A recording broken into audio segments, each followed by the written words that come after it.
এই জুমার দিনের মর্যাদাটা আল্লাহ তাআলা সর্বপ্রথম ইহুদিদের দিতে চেয়েছিলেন। কাদেরকে? ওরা এটা নেয় নাই। ওরা নিজেদের জন্য শনিবারকে ওদের অ্যাসেম্বলি ডে বানিয়েছে। ওরা বলেছে না, আমরা শনিবারে ইবাদত করব। এই দিনটা আল্লাহ তাআলা নাসারাদেরকে দিতে চেয়েছে, তারাও নেয় নাই। তারা রবিবারকে তাদের ইবাদতের দিন হিসেবে চুজ করেছে।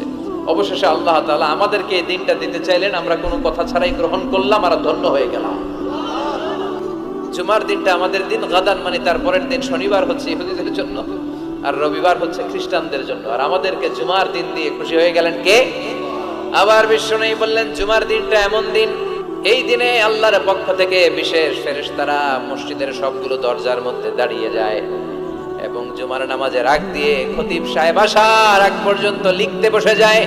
কে কে মসজিদে ঢুকে নামগুলো তারা কাউন্ট করে, এন্ট্রি করে। সর্বপ্রথম জুমার সালাত আদায়ের জন্য যে মসজিদে ঢুকে